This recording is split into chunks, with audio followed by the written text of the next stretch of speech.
Nimshukuru kwa kutengeneza hafla ya leo. Nishukuru Father Ignatius kwa kutuita hapa. Nishukuru viongozi wote ambao wamefika hapa siku ya leo. Waziri Ogamba, wabunge na sisi zote waumini ambao tumefika hapa. Kwa sababu waumini wengi walikuja mapema sana, sitaki tuendelee sana, lazima tufike tamati, tuweke tamati hafla ya leo. Kwa hivyo nitaongea ufupi sana.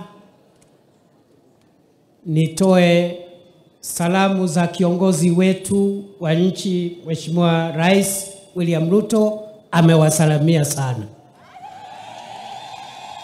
Mmepokea salamu ya Rais? Mmepokea salamu ya Rais William Ruto? Mungetaka atembee hapa? Mtamkaribisha? Nionyesheni mkono wale wanasema Rais atembee hapa. Angetaka kufika hapa siku ya leo kwa sababu yeye kama sisi zote ambao tuko hapa, sisi ni marafiki wakubwa wa mbunge wenu Mheshimiwa Nyakundi, na sisi ni marafiki wakubwa wa Father Ignatius. Unajua kuna watu wengi hawaelewi ya kwamba tuko na marafiki hata katika kanisa sote na madhehebu yote na dini zote. So today we are here kwa sababu ya urafiki wetu na Father Ignatius ambaye ni kiongozi wetu wa sehemu hii, na kwa hivyo tuko hapa kumpatia support na pia kupatia Mheshimiwa Nyakundi support. Kwa njia ya ufupi sana niseme ya kwamba ile kazi mlitupatia miaka 2.5 imepita, tunaendelea kung'ang'ana nayo. Kuna yale ambao tumefanya tayari na kuna yale bado hatujatimiza. Na mimi nataka niwahakikishie watu wa Kisii na watu wa Kenya ya kwamba sisi kama serikali tunatambua majukumu yetu kama serikali ambao tumeahidi kuyafanya wakati tumechaguliwa kati ya mwaka wa 2022 na mwaka wa 2027. Kuna yale ambao tumetimiza, lakini tunajua kuna mengine mengi ambao bado hatujatimiza, na wahakikisha kwamba tutatimiza ahadi zetu zote, kwa sababu hiyo ndio jukumu ya serikali ya kufanya mambo ya kuinua hali ya maisha ya wananchi. You should not be worried. We are going to fulfill all the commitments we made to the people of Kenya, because that is the right thing to do. Niseme ya kwamba wakati William Ruto amechaguliwa kuwa rais, uchumi ulikuwa na shida kidogo. Bei ya vyakula muhimu vilikuwa vimepanda kiasi.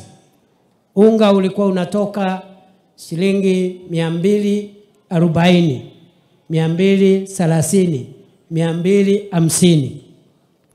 Kupitia mbolea ya ruzuku ama subsidized fertilizer, tumedhibiti hiyo bei, imekuja chini mpaka 120, 130, na tunakazana hiyo bei ishuke zaidi, ikuje 100 au chini ya 100. Dola yetu ama shilingi ya Kenya ilikuwa hafifu. The shilling was weak. Lakini tumedhibiti nguvu ya sarafu ya Kenya ambayo ilikuwa dola moja shilingi 165.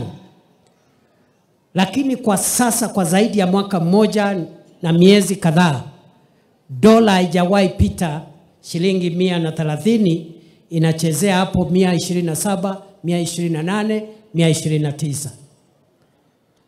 Bei ya petroli ilikuwa 217 lita moja, Tumeiteremusha kwa zaidi ya shilingi 42.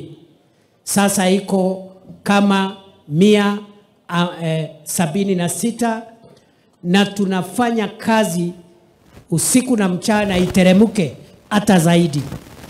So kuna ile hatua tumepiga na kuna hatua pia ambao bado inabaki. Majani chai yetu hapa wa Kisii, watu wetu wa Kisii na Nyamira ni wakulima hodari wa majani chai na sehemu zingine kahawa.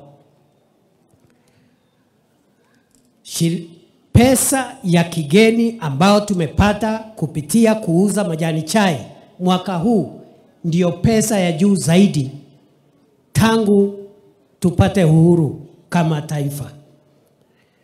Miaka miwili iliyopita Kenya ilipata bilioni 160 kutoka kwa kuuza majani chai. Mwaka uliofuata Kenya ikapata bilioni 180. Mwaka jana tumepata bilioni 215. Hiyo ni kumaanisha ya kwamba tunasongesha faida kwa wakulima wetu kwa majani chai ambaye kwa kilo moja ilikuwa shilingi 44, tumeisongesha inakaribia 60 na tunataka isonge hata mbele.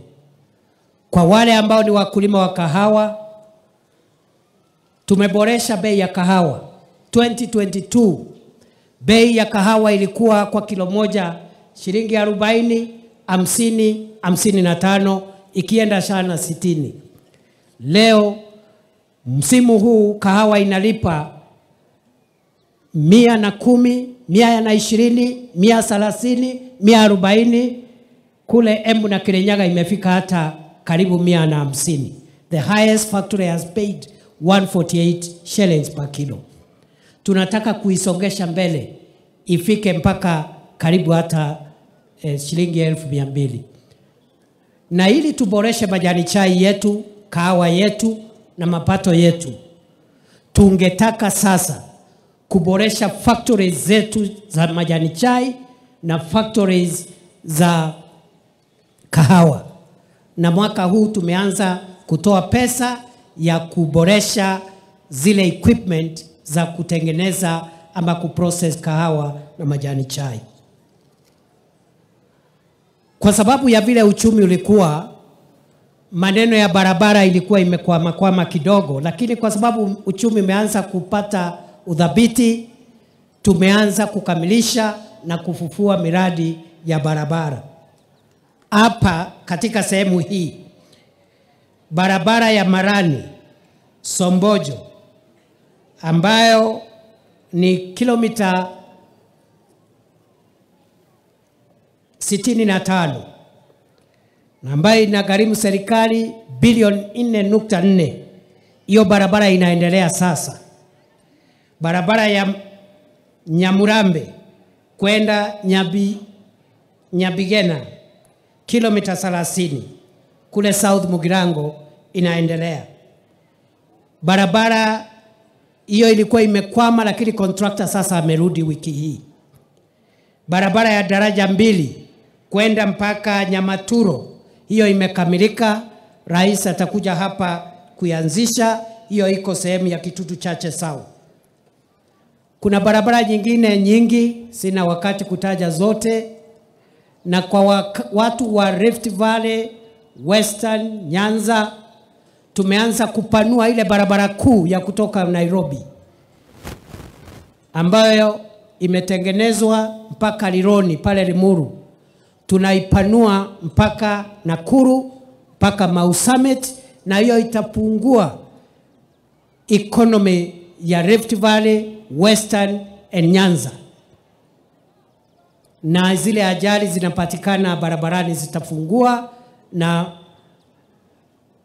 biashara pia itaendelea. Niseme ya kwamba reli ambayo rais amepata pesa ya kujenga reli, hiyo reli kuna 2B na 2C. SGR 2B itapitia Nakuru, Baringo, Eldoret, Malaba. 2C itapitia Narok, Bomet, Nyamira, Kisumu, Malaba. Kwa hivyo hata wakisii sehemu kidogo hiyo reli itawasaidia. Niseme kwa ufupi kwa sababu naona mvua inakuja. Katika hii constituency serikali inajenga soko ya kisasa ili wafanyabiashara wadogo wadogo wapate mahali pazuri pa kuuzia bidhaa zao. Kwa sababu tulisema bottom up. Bottom up ni kutoa mama mboga na mfanyabiashara mdogo mdogo kutoka kuuzia bidhaa zake kando ya barabara kwenye mvua na vumbi na ajali za barabarani, anapata mahali pazuri, iko vyumba vya kuhifadhi mazao yasioze, cold rooms, iko na ICT hub, iko na chumba cha akina mama kunyonyesha watoto. Hapa kuna soko mbili ya Marani na Kegogi ambayo itajengwa hapa Kitutu Chache North.